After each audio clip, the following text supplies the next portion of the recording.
Hello students, कैसे हैं आप लोग? ठीक है।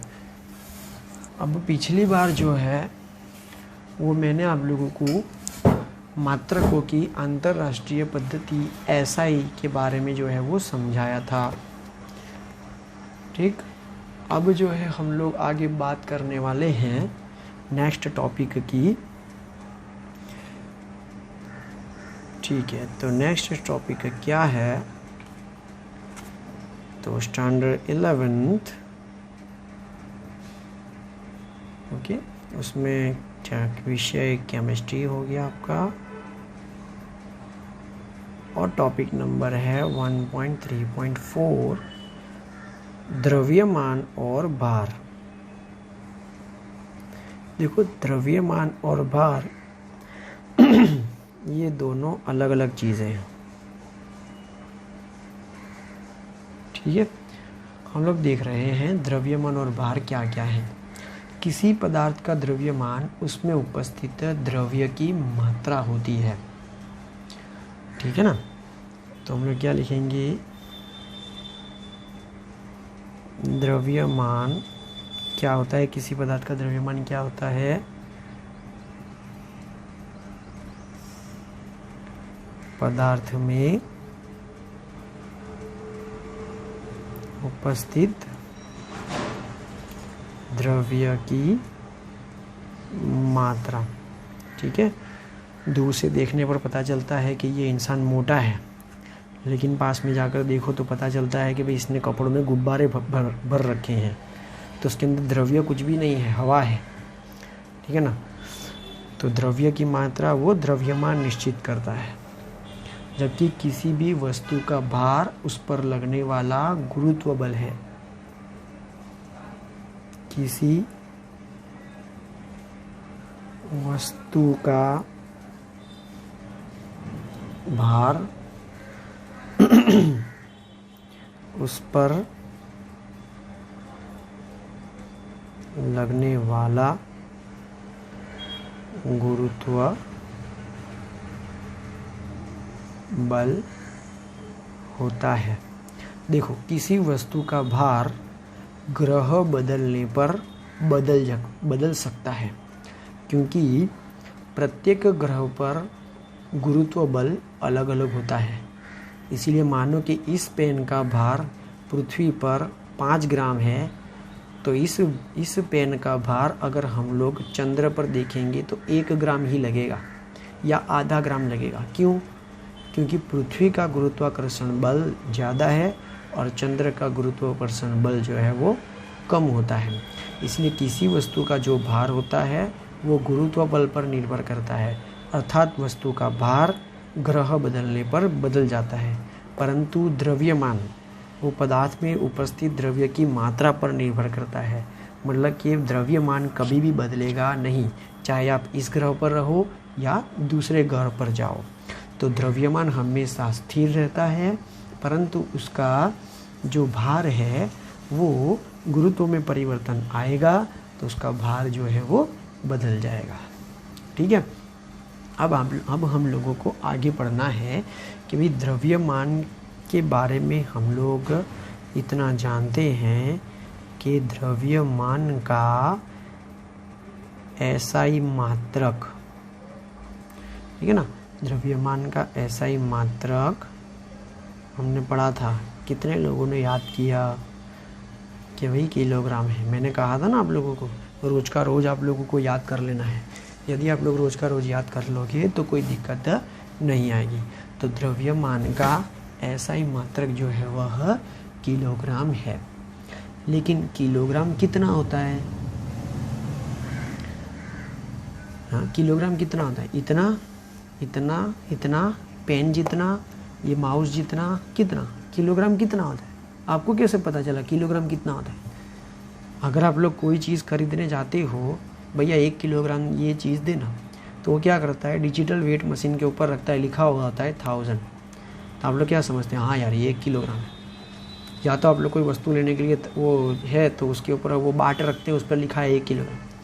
मैं तो चलो बोलता हूँ कि भाई 800 ग्राम का बाट है, लेकिन उसके ऊपर लिख दिया 1 किलोग्राम, तो क्या आप लोग उसको 1 किलोग्राम मान लोगे? तो वो जो है वो तय किया गया है कि यदि द्रव्य के अंदर द्रव्य की मात्रा इतनी हो तो वो 1 किलोग्राम होता है। ठीक है ना, वो जो है वो पहले एक बार ज्ञात करना पड़ेगा, फिर हम लोग जो है वो उसको जो है वो बार बार जो है ज्ञात नहीं करेंगे। जैसे कि आप लोग अपनी टेक्स्ट बुक में देखोगे तो एनालिटिक वैश्लेषिक तुला दी गई है, उस तुला का हम लोग इस्तेमाल करके प्राप्त करते हैं कि ये पदार्थ का मान कितना होगा, ये पदार्थ का द्रव्यमान कितना होगा। हम लोग पढ़ चुके हैं, क्या पढ़ चुके हैं कि यदि हम लोग 1 किलोग्राम लें तो कितना ग्राम होगा, तो 1000 ग्राम होगा। ठीक है ना, चलो आगे। चलो अब मुझे बताओ कि द्रव्यमान जो था वो व्युत्पन्न मात्रक था कि आधार मात्रक है। द्रव्यमान व्युत्पन्न राशि है या आधार राशि है, तो द्रव्यमान तो आधार राशि है, 7 में से 1। ठीक है ना, लेकिन आयतन देख रहे हैं, आयतन कैसी है, किसी पदार्थ द्वारा घेरे हुए स्थान को आयतन कहते हैं। तो हमारा दूसरा टॉपिक है आयतन। उसकी परिभाषा क्या होगी, किसी पदार्थ द्वारा घेरे हुए स्थान को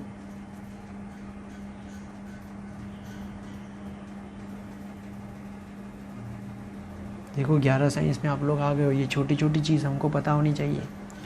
ठीक है ना, उसे हम लोग क्या कहते हैं, आयतन। आयतन के मात्रक, आयतन कैसे होगा, देखो आयतन ऐसे होगा, ये पदार्थ है द्विविम में, ये पदार्थ हुआ त्रिविम में। ठीक है, तो ये उसकी लंबाई हुई, ठीक है, ये उसकी चौड़ाई हुई और ये उसकी ऊंचाई हुई। तो आयतन कैसे मिलेगा, तो आयतन ऐसे मिलेगा, तो भाई आयतन जो है वो लंबाई गुणे चौड़ाई गुणे ऊंचाई के बराबर होता है। मानो कि ये जो मैंने रखा है, ये जो पदार्थ है, ये पदार्थ की लंबाई चौड़ाई और ऊंचाई तीनों समान है।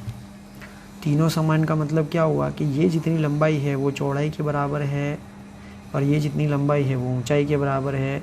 मतलब सब कुछ क्या हो गया, लंबाई भी लंबाई, चौड़ाई भी लंबाई और ऊंचाई भी लंबाई, सब कुछ क्या है, समान है। तो फिर अब उसका मात्रक क्या बना, लंबाई गुणे लंबाई गुणे लंबाई गुणे हो गया, तो ये हो गया उसका क्यूब। तो लंबाई का क्या हो जाएगा, ये क्यूब हो जाएगा। अब उसका एसआई मात्रक लें तो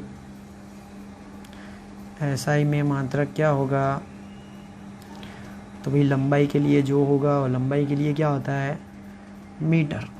तो मीटर क्या हो गया, क्यूब। ठीक है, परंतु हम लोग अभी जब केमिस्ट्री पढ़ रहे हैं तो केमिस्ट्री में तो हम लोग ज़्यादातर रसायनों का अभ्यास करते हैं, और रसायन जो होते हैं वह द्रव स्वरूप में होते हैं, और इतना बड़ा हम लोग नहीं लेते। तो हम लोग क्या करते हैं, छोटा मात्रक लेते हैं। तो प्रयोगशालाओं में हम लोग बड़े बड़े आयतनों का इस्तेमाल नहीं करते हैं, हम लोग छोटे छोटे आयतनों का इस्तेमाल करते हैं। तो छोटे आयतन क्या हो जाएगा, सेंटीमीटर क्यूब, या तो उससे छोटा है डेसीमीटर क्यूब। ठीक है, अब ये सेंटीमीटर डेसीमीटर क्या है, ठीक, तो वो हम लोगों को पढ़ने का बाकी है। हाँ, वो मैं आप लोगों को पढ़ाऊँगा। ठीक है, अभी थोड़ी देर के बाद। चलो, डेसीमीटर क्यूब। अब मानो कि मैंने अभी कहा कि जो रसायन होते हैं ना, वो रसायन लिक्विड फॉर्म में होते हैं, द्रव अवस्था में होते हैं। तो द्रवों के लिए आयतन क्या होता है, द्रवों के लिए आयतन किस में लिया जाएगा, तो द्रवों के लिए आयतन को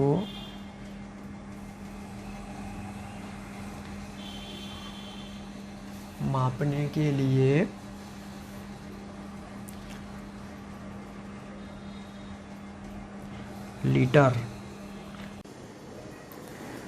स्टूडेंट्स, जो मेरा दूसरा कैमरा है वो कैमरा जो है चार्जिंग में रखा है। ये दूसरा कैमरे से जो है मैं वीडियो रिकॉर्डिंग कर रहा था, तो इसमें 10 मिनट की लिमिट बंधी हुई थी, तो मेरे को पता नहीं था, तो ये 10 मिनट यहाँ तक आके बंद हो गया और मैंने इतना चला दिया, मुझे पता नहीं चला, तो मैं फिर से चला रहा हूँ इसको कि भाई केमिस्ट्री में, रसायन विज्ञान में रसायनों से रिलेटेड चीज़ें होती हैं, तो रसायन जो होते हैं वो द्रव अवस्था में होते हैं, लिक्विड फॉर्म में होते हैं। तो द्रव के लिए जो है अगर हम लोग आयतन जांचें तो द्रव की जो मात्रा होती है ना वो आयतन में जांची जाती है। तो द्रव के लिए जो आयतन मापना पड़ता है ना, वो आयतन जो है वो लीटर में जांचते हैं, और ये जो लीटर है वो ऐसा ही मात्रक नहीं है, ध्यान रखना, ठीक है ना।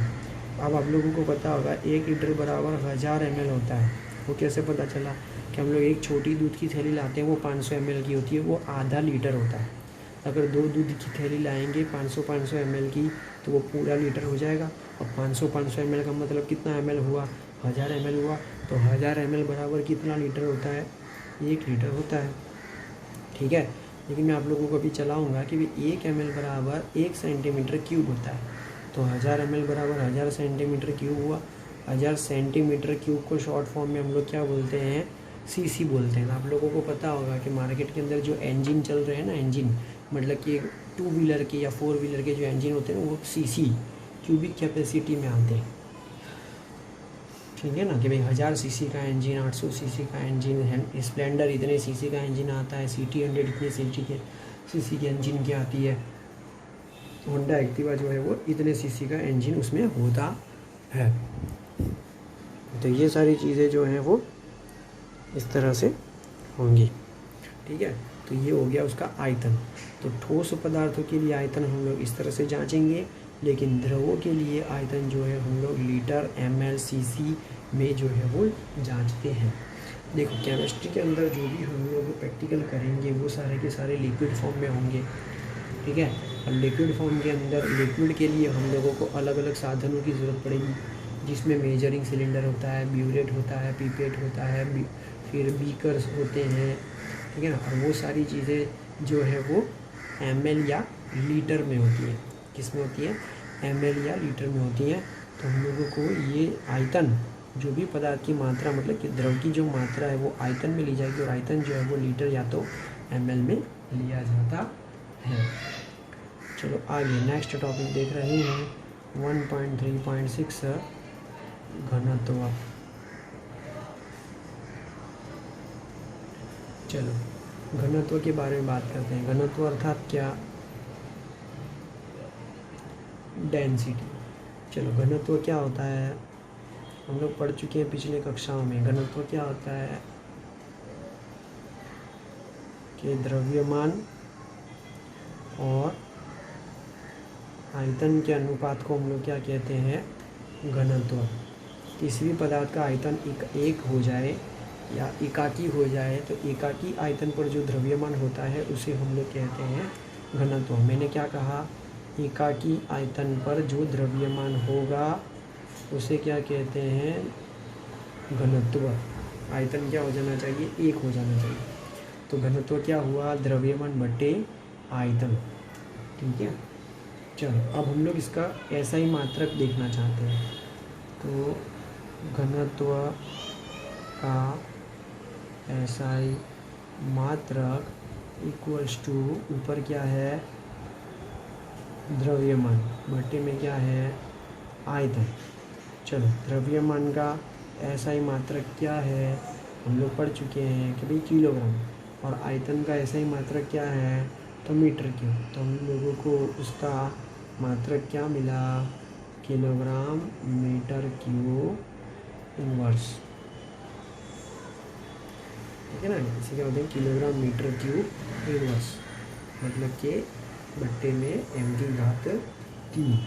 ये मात्रक जो है वो बहुत बड़ा मात्रक है, इसे हम लोग व्युत्पन्न मात्रक कहेंगे। ये आधार मात्रक नहीं है, वो जो SI के साथ मात्रक चलाए थे ना उसमें से ये मात्रक का नहीं है,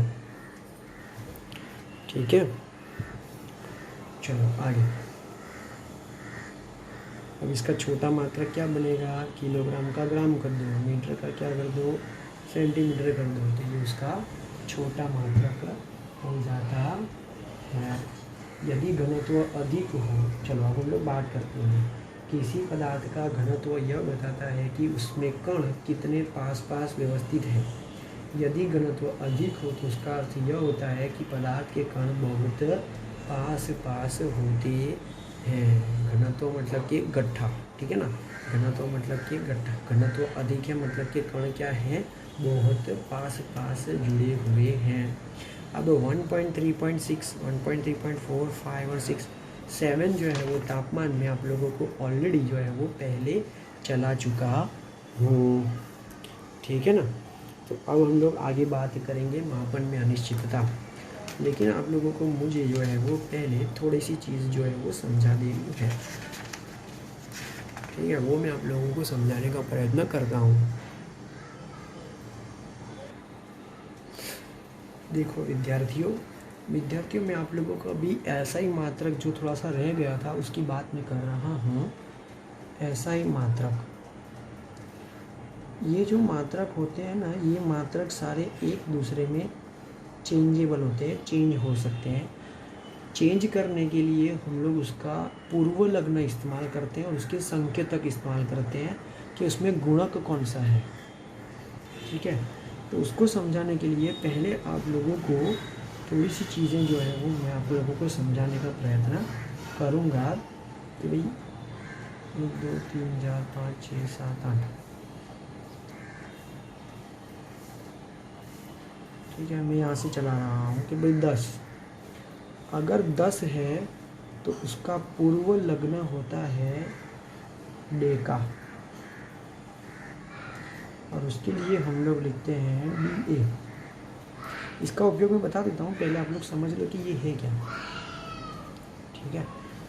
फिर 10 की घात -1 हो तो उसे हम लोग बोलते हैं डेसी, उसको कहा जाएगा स्मॉल d। फिर 10 की घात यदि -2 है तो उसे कहा जाएगा सेंटी, उसको हम लोग बोलेंगे स्मॉल c। फिर 10 की घात -3 है तो उसे हम लोग बोलेंगे मिली। ये मैं क्या चला रहा हूँ, ये मैं चला रहा हूँ टेबल नंबर 1.3, आपकी टेक्स्ट बुक में दिया है, ठीक है ना, हमारी टेक्स्ट बुक में है। तो मिली, तो मिली के लिए हम लोग लिखेंगे स्मॉल m, ठीक है ना।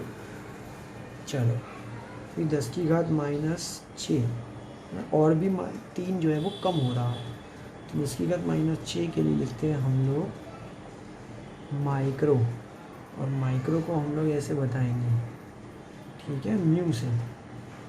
चलो 10 की घात -9, तो ये होगा नैनो। आप लोग नैनोमीटर ये सब पढ़ चुके हो ना, तो इसके लिए होता है n, नैनो। फिर होगा 10 की घात -12, तो ये है आप लोगों का पीको, उसको हम लोग लिखेंगे p। ये ध्यान रखना हो, ये 12th में आएगा बार बार। 10 की घात -12, चलो 10 की घात -15, तो ये है आपका फेमटो, तो उसके लिए लिखा जाता है स्मॉल f, ओके। ये कम हो रही थी, अब बढ़ाते हैं। 10 की घात 1 है ना, 10 की घात 2 करते हैं। 10 की घात 2 होगा हेक्टो, उसके लिए लिखा जाएगा h। 10 की घात 3, तो उसके लिए लिखा जाएगा किलो, किलो, ठीक है ना। 10 की घात 6, तो होगा वो मेगा। आप लोग अभी देखते हो ना मेगा बाइट। 10 की घात 9, तो ये हुआ गीगा, गीगा बाइट, GB आप लोग बोलते हो ना कितने GB का फ़ोन है, तो गीगा। 10 की घात 12, तो ये होता है टेरा, ओके। फिर 10 की घात 15, तो ये हुआ पेटा, और ये हो गया P, कैपिटल P।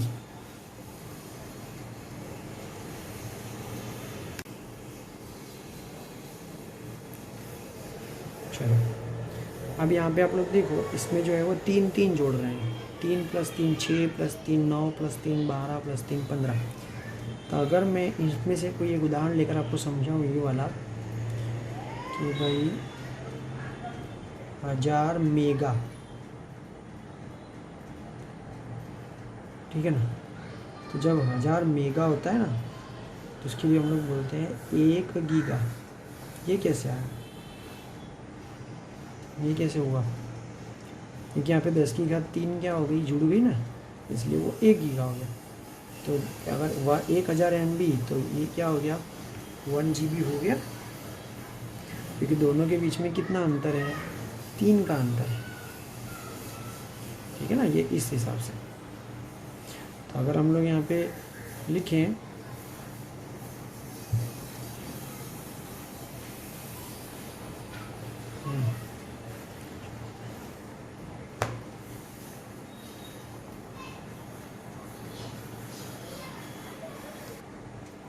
चलो अभी मैं यहाँ पे लिख रहा हूँ एक उदाहरण। 1 मीटर बराबर 100 सेंटीमीटर। 100 सेंटीमीटर का मतलब 10⁻² सेंटीमीटर, ठीक है ना। 1 मीटर बराबर, ओके, 1 मीटर बराबर 100 सेंटीमीटर। चलो अब जो है मैं सामने ले जाता हूँ, तो ये क्या हो जाएगा, 1 सेंटीमीटर। तो 10⁻³ सामने जाएगी तो क्या हो जाएगा, -2 हो जाएगा, बट्टे में जाएगी। तो आप लोग मुझे बताओ, ये मीटर मीटर अगर निकल जाए, मैं मीटर मीटर काट दूँ तो क्या बचा, सेंटी। सेंटी के लिए क्या होता है, आप लोग देख सकते हो, सेंटी के लिए क्या है, -2। बोलो समझ में आया, ठीक है। तो इस तरह से होता है। चलो अब मैं लिखता हूँ यहाँ पर, 1 लीटर बराबर 1000 ml। ये कैसे आया होगा, तो मैं आपको बता रहा हूँ कि 1000 मतलब 10⁻³ हुआ, ठीक है। अब 10⁻³ सामने जाएगा तो बट्टे में जाएगा, तो ऊपर आएगा तो 10⁻³ हो जाएगा। तो 10⁻³ लीटर तो क्या होता है, 1 ml। तो आप लोग समझो, अब मैं L लीटर को निकाल देता हूँ, तो ये जो ये 1 मिली है ना, मिली, वो मिली किसके बराबर हुआ, 10⁻³। तो आप लोग देख सकते हो 1 मिली बराबर 10⁻³। मतलब समझ में आया, ठीक है। तो आप लोगों को उल्टा संबंध समझना पड़ेगा, उल्टा संबंध समझोगे तो आ जाएगा। चलो अब मैं इसको सीधा समझा दूँ कि अगर मैं लिख रहा हूँ 21 × 10⁻³ लीटर, अब इसको ml में कन्वर्ट करो, तो मुझे पता है 10⁻³ ml होता है, तो ये हो जाएगा 21 ml। 10⁻³ की जगह, क्योंकि 10⁻³ की जगह मैंने क्या रख दिया, मिली रख दिया। मुझे समझ में आया। चलो अब मैं लिखता हूँ कि भाई 1 × 10⁻⁻6 भाई लिखते हैं कि ग्राम। तो सही में ये क्या है, 1 माइक्रोग्राम है। कैसे हुआ कि भाई 10⁻⁻6 किसके बराबर है, माइक्रो। ये रहा 10⁻⁻6 किसके बराबर है, माइक्रो के बराबर है। चलो अब मैं आप लोगों को 10वीं का याद दिलाऊं कि भाई 1.4 × 10⁻⁹ मीटर, तो क्या होगा, -9 किसके बराबर है, नैनो। तो क्या हो गया, नैनोमीटर। मुझे समझ में आया। इस तरह से जो है ये कन्वर्जन है, इसको हम लोग कन्वर्जन बोलते हैं, मात्राओं का पूर्व लग्न से बदल देना, ठीक है ना। अब मैं यहाँ पे लिखूँ कि भाई 15 नैनोमीटर। तो मुझे बताओ कितना मीटर होगा, तो आपको क्या करना पड़ेगा कि 15 नैनो मतलब 10⁻⁹ मीटर हो जाएगा, क्योंकि नैनो के स्थान पर मुझे क्या रख देना है, 10⁻⁹ रख देना है। बड़ो समझ में आया कि नहीं समझ में आया, ठीक है। चलो भाई 1000 ग्राम, ठीक है ना। तो 1000 ग्राम को मैं 1 लिखना चाहूँ तो कितना ग्राम होगा बताओ। तो हम लोग समझोगे कि भाई यहाँ पे कुछ नहीं है तो 1 गुणे में है, तो 1000 तो 1 गुणे 10 की घात 3। अब मुझे बताओ कि 10 की घात 3 क्या होता है। तो 10 की घात 3 होता है किलो, तो हो गया 1 किलोग्राम। 10 की घात 3 क्या हो गया, 1 किलोग्राम हो गया। दोनों समझ में आया, ठीक है। तो ये सब क्या है, इसके अंदर इस तरह से चेंजेस है कि भाई 10 की घात 3 बराबर मैंने क्या रख दिया, किलो, तो वो क्या हो गया, किलोग्राम हो गया, ठीक है ना। इस तरह से जैसे अगर बोलो कि मेरा वज़न 60 किलोग्राम है, तो अब मुझे बताओ कि कितना ग्राम होगा। तो 60 किलो की जगह मुझे क्या करना है, 10 की घात 3 रखना है, तो 10 की घात 3 ग्राम। तो मेरा वज़न है 60,000 ग्राम। मुझे समझ में आया, ठीक है। तो ये इस तरह से जो है वो चेंजेस होते रहते हैं। तो इसको हम लोग बोलते हैं मात्राओं को चेंज करते रहना एक दूसरे में, ठीक है ना। इसको हम लोग संकेतन भी कह सकते हैं। जिसे हम लोग क्या कह सकते हैं, संकेतन भी कह सकते हैं। तो ये मात्रा एक दूसरे में इस तरह से चेंजेस होते रहते हैं। अब ये आपको कैसे आएगा, तो ये आपको प्रैक्टिस करने से आएगा, ऐसे ही नहीं आएगा। जैसे मैंने 1 नंबर की प्रैक्टिस की, ये 2 नंबर है, ये तीसरा नंबर है, ये चौथा नंबर है, ये 5वां नंबर की प्रैक्टिस की, ये 6ठा नंबर है, ये 7वां नंबर है, 8वां नंबर है और ये 9वां नंबर है। मुझे समझ में आया। तो फिर ये हो गया आप लोगों का इतना। तो इसमें और भी हम लोग ज़्यादा समझ सकते हैं, ठीक है ना। तो वो सब जैसे जैसे समय आएगा, जैसे जैसे सवाल हल करते जाएंगे, वैसे वैसे हम लोग इसकी प्रैक्टिस और भी करते जाएंगे, क्योंकि उस वक्त हमको फिर से ये भी देखना पड़ता है, ठीक है। तो आज के लिए हम लोग इतना ही रखते हैं, बाकी का हम लोग जो है वो नेक्स्ट टाइम चलाएंगे। तब तक के लिए जो है वो आप लोग इतना वर्क करो।